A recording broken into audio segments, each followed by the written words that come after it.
A life of accomplishment, all for the glory of God. Welcome to this special Faith Nation. I'm John Jessup. And good evening from Washington. I'm Jenna Browder. Billy Graham once said, "The greatest legacy one can pass on to one's children and grandchildren is not money or other material things accumulated in one's life, but rather a legacy of character and faith."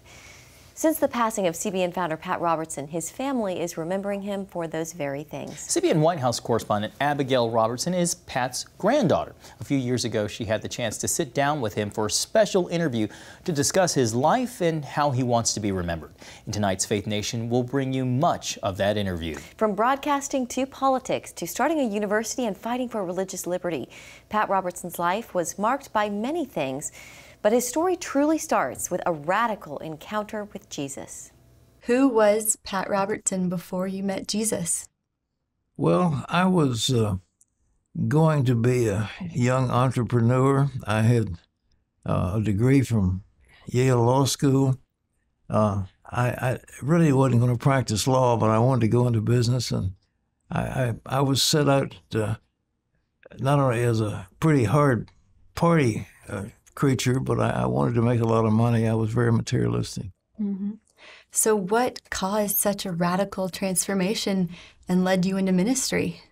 Well, it was a sort of a shock that went on in my life, but I had a radical transformation, and I just somehow, you know, Augustine said, "Our hearts are restless till they rest in thee," and I wasn't satisfied. I had gone all over the world. I had gone to school at the University of London. I had traveled in Europe. I had done the party scene. I'd done everything you could do, but I wasn't happy, and I needed the Lord, and I decided that the time was come where really I ought to serve Him, and I try to make a bunch of money and build some big corporation that would make me rich. Mm-hmm. You literally sold everything. Yeah. You left your old life completely behind. Did you ever have any doubts that you'd made the wrong decision? Not then. I had, by that time, learned to trust the Lord, and I was filled with the Spirit, and I thought that the Lord would lead me, and I was being led by Him, and I wanted to follow His leading, and I believed in God. I believed in His power, and I had given myself to Him, Mm-hmm. and I knew that God would lead us, and God would lead me and speak to me, and I was counting on that as the source of my life's blessing. One thing I was so impressed by is how you managed just to, as you were raising kids, you managed to keep your marriage intact. And how did you navigate that season when the Lord was speaking to you? You were making these radical changes, but Mamas wasn't necessarily understanding everything. And how did that season play out? Well, there was one time that I had a group of people from seminary, where I was in seminary, and well, I could go back a little bit. The thing that was so significant, God was leading me out of the Bible. I would open the Bible, I would pray and say, "God, please speak to me out of your word," and I'd put my finger on a verse. And I opened the Bible. The verse I read was Luke 12:33, and it said, "Sell your possessions, give to the poor, and come follow me." So we were living in an apartment in Queens, in New York, in Woodside, and I called my wife, who happened to be out in Columbus, Ohio, at her folks' place, and I said, "Dear, God is speaking to me out of Luke 12:33," and she said, "Well, you do whatever the Lord shows you." I said, "Okay." So a few days later, I put an ad in the paper that we had some early American furniture for sale. My apartment was full of people. I sold everything, got the money, went to Bedford-Stuyvesant in Brooklyn, gave the money to my friend Dick Simmons. I said, "You give this to the poor people in Bed-Stuy." And then I moved in, and the next thing you know, I got a call from your grandmother who said, "How come the calls are coming to Brooklyn?" And I said, "Well, I have sold our furniture and moved over here." She said, "You've done what?" And I said, "Well, I told you the Lord was speaking to me out of Luke 12:33, and you said to do it. And she said, I don't read that stuff. I said, well, you should now. When the Lord started speaking to you and laying out a vision for CBN, what did that look like? Well, it didn't look like a whole lot because I was, the only verse I had to go on at this particular time, I'd spent time praying, and the word came to me, go to your home and tell what great things the Lord has done for you. And I didn't know exactly what to do, but I figured I'd better go to my home in Virginia as opposed to staying in New York. And so I went, my home was in Lexington, Virginia, and I drove down to Lexington. My wife and children were at that time out at her father's place in Ohio, in Columbus. And I got there and learned that there was an invitation to preach at this little conservative Presbyterian church that was up the street from where we lived and where my mother attended church. And so I went there, and that evening, I guess it was that night, they let me speak to the congregation. And when it was over with, this man said, look, I'm one of the elders of the church. I'm a businessman. I'd like to sponsor you on the radio. Well, I'd never been on the radio in my life. So I went on a station called WREL. That's for Robert E. Lee, REL. It was Lexington's AM station. And they put me on the air for a whole week. I think, had 15 minutes a day, every day for all week. Well, on the way to the station one day, I stopped at the post office, and here at the post office was a man named George Lauderdale, who had been a classmate of mine at Lexington High School when years and years before, I hadn't seen him maybe 17 years. And I said, George, what are you doing? He said, well, I had a vision from a man of Rockbridge County who said, your work here is not done. You must come up to Lexington. And on the strength of that, George got in the car, drove all the way up to Lexington, and here he appeared just as I was at the post office. And he said, well, there's a TV station in Portsmouth. He said, you ought to claim it from the Lord. And I said, well, George, I don't know anything about television. I didn't even own a television set. And he said, well, it's easy. You just go do it. I said, well, okay. That's the way it is. So that's how I started. Wow. And how did you acquire the TV station? Well, I first of all found it was off the air at UHF. It was Channel 27, and it was owned by a man named Tim Bright. And Tim Bright was a used car dealer in town, and his thing was called Bright Motors.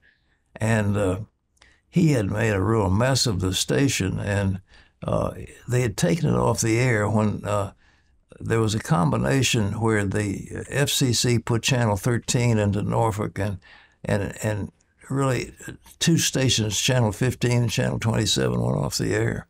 So there was a station sitting there. It had a 1 kilowatt transmitter, and it was fairly low powered, but it was UHF. And so I wrote Tim Bright. I said, I hear you've got this station you want to sell. How much do you want for it? And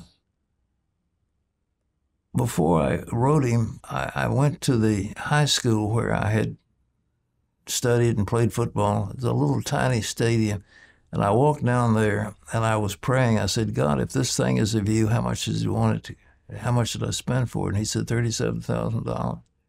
And so when I got the letter back from Tim Bright, he said, for all of the equipment, it's going to be so much. For the studio only, but the other equipment, it's going to be so much. And the number the Lord had given me was right in the middle of what he had said. And I said, I guess that's it. So I negotiated with RCA, and, as they say, the rest is history. Yeah, definitely. When you started, you were barely transmitting down the block. When did you decide to call this the Christian Broadcasting Network? Well, from the very early days, I had big vision. I wanted a network. I didn't want just one station. But you're right. When we first signed on, it was on a Sunday afternoon, and our engineer didn't think we could make it. The engineer said, "There's no way you're going to put this thing on the air." I said, "We've already announced it's going on October the 1st. And so he said, "Well, I'll do what I can." And I said, "Well, you get me on the air." Well, he was late, but we got on the air at about 1 o'clock, 2 o'clock or so in the afternoon. The studio, we had a curtain. It had dry rot in the curtain. We didn't have any set, so we had taken 2 pieces of cardboard and put them together with masking tape to make a cross, and we hung that cross on this dry rot curtain. We had one camera. I think part of that had been damaged, but it was still working. And we had this tiny transmitter, and I didn't know if we were on the air. We didn't have a monitor. So down the street was a little convenience store, and we'd go in there, and I'd run down to the convenience store and turn it on to see if we were on the air. That was our monitor. But again, the Bible says, don't despise the small beginnings, and we began very, very, very small.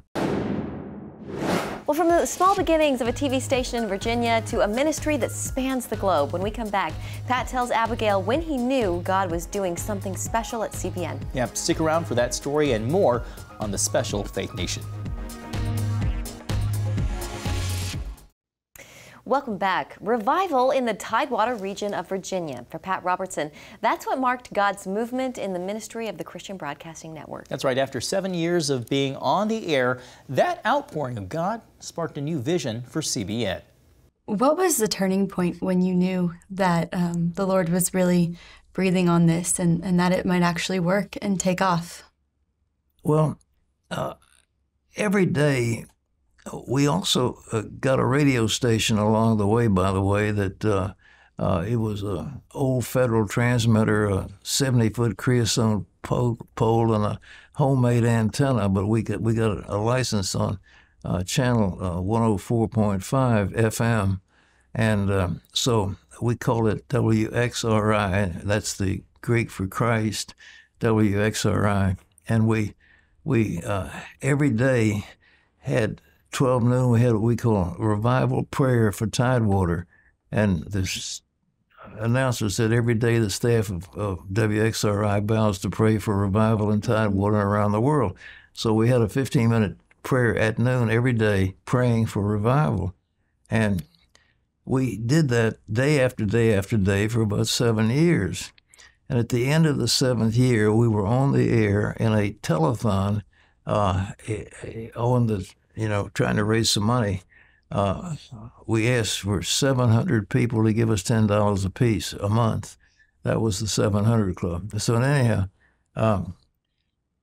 in the middle of that time, something happened, and the power of God began to move in. And I remember one woman said, "I waked up in the middle of the night, and I've got to call in and make a pledge." Somebody else said, "I'm walking softly in my living room because the power of God is so strong." And there was an anointing of God that fell in an extraordinary way all over the area. People were being healed. People were being touched by the Spirit of God. And that was the beginning. It was so powerful that the following year we decided we'd go back on the air and see if we could do the same thing. And lo and behold, again, the power of God came. And from that, we started a program called the 700 Club. And that, of course, has gone all over the world, that concept. But it was based on a revival where God himself moved into this area, and place was gripped by it. As a matter of fact, I had a call from the newspaper that said, "Well, what's happening over there? Is this the second coming of Christ?" And I said, "No, this is a revival. This isn't the second coming." Were there ever times in the 60-plus years of ministry where maybe you followed something that you thought was the Lord, but wasn't? Oh, plenty of times, I have a motto, if you can use that, or a guiding principle. all the good stuff I give God credit for. Whatever's good, I give him credit. He did it, I didn't do it. All the screw-ups is my fault, and I'll take the blame. With that, you got no problem. But of course, I've gone into some business ventures that were just really foolish, and I did it without maybe asking God fully what I should have done. If I'd waited a little bit longer, I would have learned, or else he wanted me to make some mistakes, so I'd learn from my mistakes, but I've made plenty of them. From the airwaves to the cornfields of Iowa. When we come back, Pat explains what compelled him to run for president. Well, back in 1987, Pat Robertson stepped off the 700 Club set and stepped right onto the campaign trail, throwing his hat in the ring as a Republican candidate for president. As Pat tells Abigail, through the process, he learned what he calls the secret to politics. I was with Reagan as he was running for president. There were a group of us in Dallas, Texas, that met with him when Ed Meese was his manager, and we sat around a table and we prayed together and prayed for him and talked to him, and he explained his vision. He said, "Now, I'm going to make a speech." He said, "You can't endorse me because of the religious thing, but I can endorse you." And he said, that's what he said in the speech. I'm going to endorse you. I liked his policies. There was something about him that was so warm and engaging.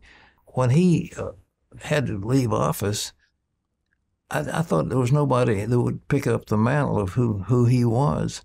And so I had, of course, been in politics. My father went to Congress when I was 2 years old, and I had worked along the way in political things. And I know it would seem rather crazy, but I said, God, if you want me to do this, I want to have 3 million people who would sign a petition saying they would support my candidacy. And so that was the fleece I put out. Yeah. It came to pass. Yeah. And you might not have won, but how did God use that experience, and what did you learn from that? Well, the thing that I learned was that this country has about 175,000 precincts, and the local precinct is the organizational unit for politics in America. And I learned that the secret of success in politics was to gain control of precincts. And so I trained people, hundreds of thousands of people, how to do precinct politics. Up to that time, Christians had thought politics is dirty and evil, and we as Christians shouldn't be involved. But I brought into the mix these Christian people, and they were trained, and there were hundreds of thousands of people all over the country who were now organized and trained as to how to be effective political operatives. And from that, although I didn't win, I came in third. It wasn't all that bad considering I was a rank novice. I had people like Donald Rumsfeld. I beat him. I beat Jack Kemp. I beat Al Haig, the former chief of staff. A whole lot of them, I got more votes than they did. And it was so the Christian people really came out to support me. But what happened was, when it was over, one of my people down in Louisiana that had worked on my campaign said, Pat, if you get out now, everything you've done is going to be lost. You've got to do something. So I was over in Europe with my wife for a few weeks of vacation, and I was sitting in an area called Garmisch-Partenkirchen in Bavaria, and we were sitting beside a little running stream in an outdoor cafe, and I began playing with some names, and out of that came something called the Christian Coalition. And I got back home, and I told some people, and I met with Lee Atwater, who'd been George Bush's campaign manager, and he said, there's nobody out there. And he said, when this happens, it's going to spread like a prairie fire. And it did. It took off like crazy. It became the most effective grassroots organization in America. Finally tonight, with the passing of Pat Robertson, the ministry of CBN has not stopped. In fact, he told Abby Robertson the best days are yet to come.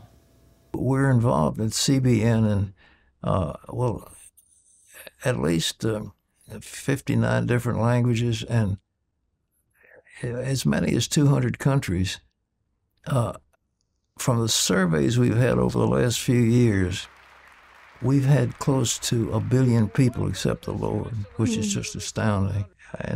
And so CBN has just begun with a small group of people, of very wonderful, dedicated, consecrated, skillful people, have literally changed the world.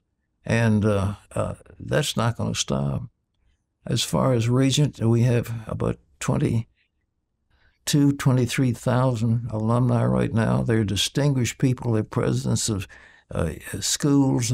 They're teaching all over the country. And the motto of the school is Christian leadership to change the world. I think we'll grow to 300,000 students. There's a big opening in India and also in China for education. And I think that we'll see a tremendous influx of students. So that's going to grow, and then everything else we're doing, the Lord's blessing is upon it. And so I just give him the credit for it.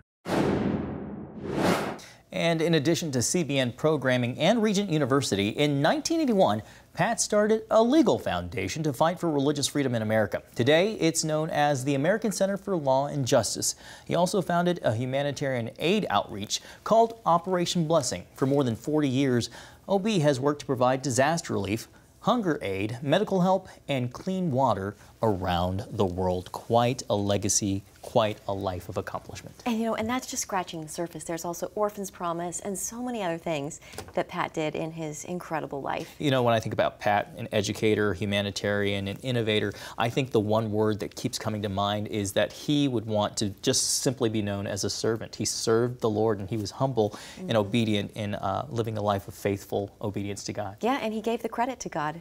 It's just remarkable. Anything he did right, he credited to God. Anything that he did wrong, he said, that's on me. I love that.